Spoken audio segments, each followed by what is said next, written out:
அண்மைச் செய்தி. வங்கக்கடலில் நிலவி வந்த காற்றழுத்த தாழ்வு பகுதி மேலும் வலுப்பெற்றதாக தகவல் கிடைத்திருக்கிறது. விவரங்களை தர இருக்கிறார் செய்தியாளர் வெங்கட். விவரங்களை வழங்கலாம்.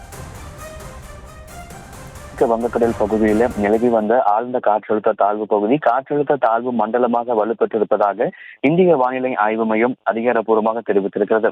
தென்கிழக்கு வங்கக்கடல்ல நேற்று காலை 5:30 மணிக்கு உருவான காற்றழுத்த தாழ்வு பகுதி நேற்று மாலை 5:30 மணி அளவுல ஆழ்ந்த காற்றழுத்த தாழ்வு பகுதியாக வலுப்பெற்ற நிலையில தற்பொழுது அது மேற்கு வடமேற்கு நோக்கி நகர்ந்து இன்று காலை 5:30 மணிக்கு அளவுல தென்கிழக்கு மற்றும் அருகே உள்ள மத்திய வங்கக்கடல் பகுதியில காற்றழுத்த தாழ்வு மண்டலமாக வலுவடைந்து தொடர்ந்து அதே பகுதியில நிலை கொண்டிருப்பதாக இந்திய வானிலை ஆய்வு மையம் தெரிவித்திருக்கிறது.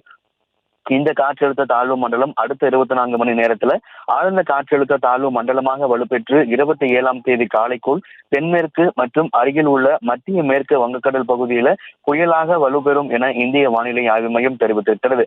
இந்த நடப்பாண்டுக்கான வடகிழக்கு பருவமழை என்பது தமிழ்நாட்டுல 16ஆம் தேதி தொடங்கியது. வடகிழக்கு பருவமழை தொடங்கியதற்கு பிறகாக வங்கக்கடல்ல உருவாக்கி இருக்கக்கூடிய முதல் காற்றழுத்த தாழ்வு மண்டலமாக இந்த தாழ்வு மண்டலம் பார்க்கப்படுது. ஏன்னா இதுக்கு முன்பதாக உருவானது அரபிக்கடல்ல தான் உருவான குறைந்த காற்றழுத்த தாழ்வு பகுதி வலுப்பெற்று காற்றழுத்த தாழ்வு மண்டலமாக வலுப்பெற்ற நிலையில வங்கக்கடல்ல வடகிழக்கு பருவமழை தொடங்கியதற்கு பிறகாக ஒரு குறைந்த காற்றழுத்த தாழ்வு பகுதி ஆழ்ந்த காற்றழுத்த தாழ்வு பகுதியாக வலுப்பெற்று தற்பொழுது காற்றழுத்த தாழ்வு மண்டலமாக வலுப்பெற்றிருப்பதாக இந்திய வானிலை ஆய்வு மையம் தெரிவித்திருக்கிறது.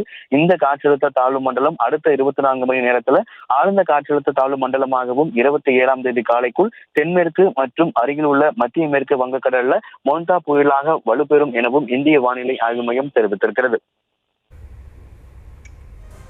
விவரங்களுக்கு நன்றி வெங்கட்.